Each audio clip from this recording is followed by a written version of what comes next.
Do you want to keep your Ctenanthe plants looking happy and healthy? I'm going to run through some brief background about the plant, some quick care tips to keep them thriving, and also how to propagate them so that you can grow your indoor jungle for free. They are native to Central and South America, so they like a warmer climate.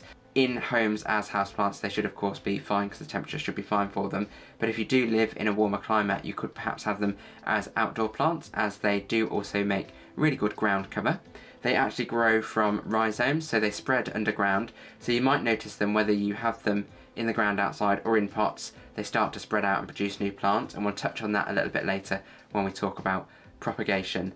As they are part of the Marantaceae family, they are relatives of the Calathea, or Geopertia as they're now known, Maranta and Stromanthe, so you might notice that with the markings on the leaves. So this particular one looks a lot like a Geopertia or Calathea Marxiana. So if you want the look and feel of a Calathea but you perhaps don't have the patience, or maybe you can't quite get Calathea care right, these are so much more forgiving. So if you want that look and feel with this lovely design on the leaves and the colours that these give, or Calatheas give even, you can get the same sort of look and feel with Ctenanthes, so go for a Ctenanthe instead. So let's quickly talk about the care tips for looking after these and keeping them thriving. So they are really, or the best way I can describe the care for them is balance. When it comes to light and water and soil, it's very much about getting the balance right, and then you'll have happy and healthy plants. So talking about water, they like regular watering as they prefer the soil to be kept moist. So when we talk about balance, it's really important that it's moist and not waterlogged. So you can let the top of the soil dry to the touch between waterings, just make sure that it doesn't dry out completely. If you do let it dry out completely, you might start to notice that the leaves curl as they try to conserve water, or maybe even start to notice some drying up and crisping and dying off of the leaves depending on how long you've left it between waterings. So keep the soil moist but not waterlogged. So as we're talking about watering and keeping the soil moist, you want a soil that is well draining but also maintains some moisture.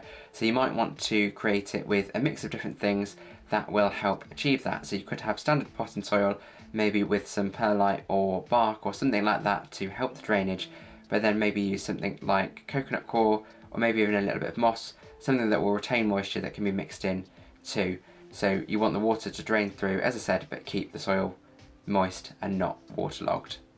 So I've chosen a brighter variety as we talk about light requirements. So just like the other care requirements, this is all about balance too. So you want to find a bright indirect, or a spot with bright indirect light for them.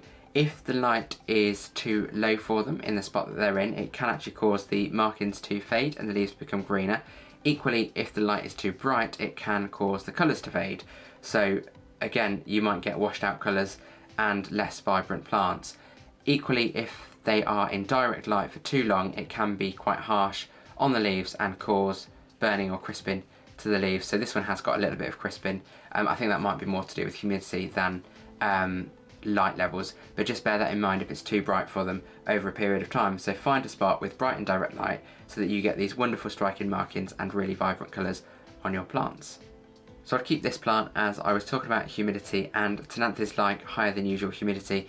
This one has got some crisping on it, as I mentioned just a moment ago, and that's probably because it hasn't quite had the right levels of humidity, so a little bit on the edge and on the tips. If this was a Calathea, as I said earlier, these are more forgiving. If this was a Calathea, it would probably be all one brown crisp. So it's good that this only has a little bit on the edges, which can be easily remedied. All the other leaves are fine. So to keep good levels of humidity around this, you might want to group it with other plants so that it has higher localised humidity, and they can all benefit from that localised humidity. Equally, you could put the pot on a pebble tray with some water in it so that the plant isn't coming into contact with the water, but as the water evaporates from the tray, it creates localised humidity. Alternatively, you might invest in, or you might already have, a humidifier, which will then also benefit all of your plants, as most houseplants like a bit more humidity than our houses usually have. So this will definitely benefit from that too, and then hopefully you'll have lush leaves as opposed to crisping on the leaves. If you do get any crisping on the leaves and it becomes too much, then you can just prune the leaves off, and then the energy of the plant will be dedicated to any new leaves and the healthy leaves. So don't worry too much about that, so long as it's not all of the leaves that are crisping. Also, when it comes to where you've positioned the plant, you want to keep it away from heat sources and drafts, just to limit the disturbance of the leaves and anything that might then cause reduced humidity and cause crisping to the leaves. So somewhere away from drafts, so no maybe high footfall, high traffic areas or near windows and doors, and equally not near radiators. As they are heavy foliage plants, they do benefit from regular fertilising during the active growing season, so spring and summer, although you'll want to reduce it to a complete stop as we go into the colder months. So use a weak solution of a houseplant fertiliser every few waterings or once a month to keep the leaves looking healthy. As I did mention, it is all about balance with this plant, or in fairness, most plants when it comes to fertiliser, you don't want to overdo it with a fertiliser because you don't want to cause fertiliser burn, which again will cause blotches or crisping on the leaves. So equally, if you are changing the soil or potting it up or maybe doing propagations with new fresh soil, depending on the medium that you're using, fresh soil should have new nutrients in.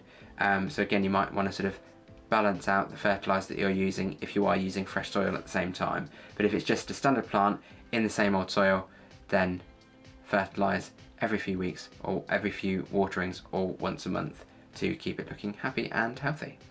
So let's talk about how you can propagate your Ctenanthe plants and grow your indoor jungle for free.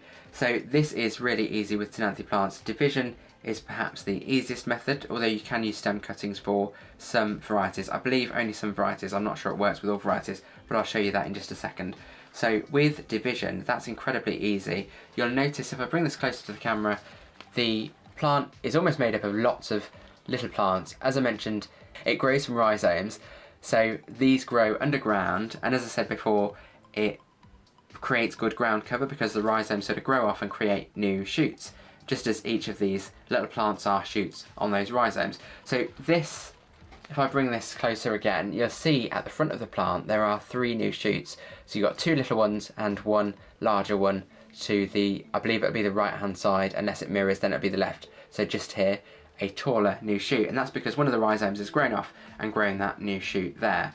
So when it comes to propagating them via division, it's incredibly easy. All you need to do is take it out of the pot, remove the soil so that you can see the rhizome, and then you'll be able to see where the shoots are coming off, where it's growing out, and then with a pair of clean scissors or a clean knife you can actually just cut that off. As it's all growing from the same rhizome or plant, if you like, you should be able to see that it's got roots, or it should have roots already as well. So if you can cut a piece that's got the shoots, roots and part of the rhizome, then you can pop that up and that should be a successful propagation because it's already got roots to support itself, and it should then start to develop and mature in its new pot. If you've got lots of little offshoots, do wait until they're a bit taller until you do decide to cut them off, and again you should be able to see whether they've got roots or not when you do take it out of the soil. And then, as I said, the main plant that you leave, you might put some fresh soil around it. That then has room to continue growing, and over time it'll continue producing more offshoots. So as those shoots on that one are just a little bit small at the moment, I'm just going to use this one for illustration purposes just to show you what I mean. So you can see what it looks like in the soil and where you might cut. So you'll see on this plant there is maybe this outer lying one here. So what I need to try and do is just remove some of this soil so that I can actually see where that comes off, where the offshoot is and where the roots are. And then once I've done that, I'll be able to see where I can make the cut and pot it up. So without taking all of the soil off, you'll be able to see just there, it's still dropping soil everywhere, but you'll be able to see just there the plant here as it comes down to the rhizome, just here, where it's sort of grown off and it's got all of these roots attached to it. So if I wanted to make a cut, I would probably make the cut about here, and then it's got all of these really strong roots, and then this will be its own independent plant once that's potted up. And then I can do exactly the same if I really wanted to and keep separating it out. I could do exactly the same with maybe this bit. If I then got rid of some of that soil, you can probably hear it falling all over the desk, got rid of some of that soil and then cut that back. And another one just there, you can see there's two together, I could separate those out if I wanted to and then cut that off. So what I would do in this instance, so if I just cut that off about here, as I said, with a clean pair of scissors, hopefully it'll cut through the rhizome. There we go. So that's the shoot there. You'll see that it's got some really strong roots on the bottom, 2 or 3 there, and it's also got these really bright 2 leaves on there. So I'll pot that up in a clean pot with some fresh soil, and this is the original pot, but clean pot, some fresh soil, and then that will be its own plant, and in time that'll grow much larger and start to spread out itself as it matures. So the other method that you can use to propagate them is stem propagation. So I believe this is only possible with some of the larger varieties of Ctenanthe, so Lubbersiana, Setosa and possibly Oppenheimiana, but do correct me if I'm wrong. I've only ever noticed the branching of the leaves, as I'll talk about in a moment, on the larger varieties, not the smaller varieties. So let me just show you what I mean and how you can propagate these using stem propagation. So I've got another Lubbersiana here. This is a little bit sad, it needs a little bit of TLC, but this is a perfect example of what they do to show you they are ready to propagate. So this, if you can see, I've just turned it around so that you can better see this stem. So unlike the smaller varieties where the leaves all grow from almost like a central ring and they grow out of that bunch together on single stems, the larger varieties, so Lubbersiana and Setosa, and I believe the Oppenheimiana as well over time can do it, they will produce a stem which branches off, and you'll get what looks like almost a new plant branching off. And this one has done it twice. So this one's branched off and produced this one here, but it's also produced this one here. So if I hold that to the camera, you can see that that looks like a new plant, almost in its own right. It's just dangling on a piece of stem there. So a little bit like spider plants, you know, they produce the offsets that dangle off and then you can put those in water or soil.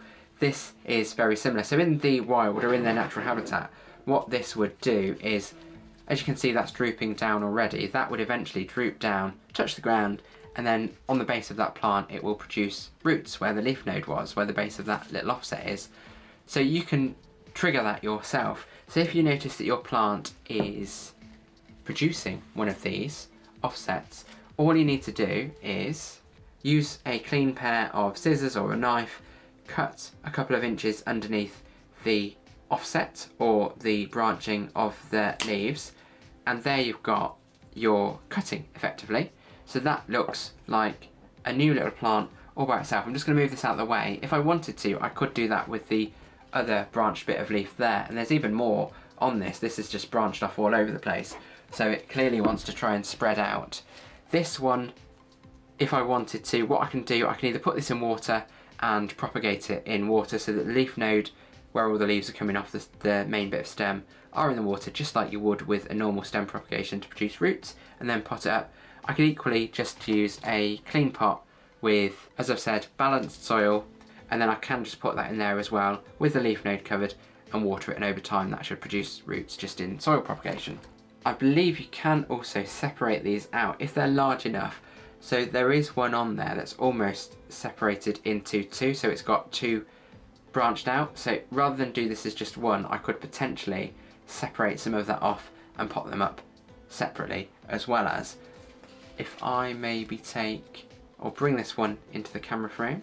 So you can see there's 2 where it's almost created a V down the middle. I've got one bunch here and one bunch here. So if I wanted to, I could cut that off at the stem, just like I did before, propagate that as one plant, or separate the 2 and propagate them as 2 separate plants. So there's my little offset that I've just cut off and I've put in the soil. So I'm going to water that and keep that in a warm spot, keep the soil moist, and hopefully that will produce roots, and that's now going to become a new Ctenanthe Lubbersiana plant. So that will add another one to the collection. I might try and do the same with some of the others, but we are in winter now, so I've done this for demonstration purposes, but I'll probably actively propagate those when we come into spring and it's actively growing again. But fingers crossed for this one that this will still do well and successfully propagate. I hope you found this video useful in showing you how to care for your Ctenanthes to keep them happy and healthy, and also how to propagate them to grow your indoor jungle for free, or possibly even gift them to others and add Ctenanthes to their collection. If you have found it useful, please consider hitting the subscribe button, as I'll have new videos every week, usually on a Sunday, on plant related topics. My last one was all about houseplant trends and what you should expect to see in 2023. So if you want to know what the possible trends are in terms of houseplants and plant styling, then check that video out. I'll link it at the end. If you've got any questions, please do drop them in the comments below and I'll respond to everyone. As always, thank you for watching. Grow your well-being.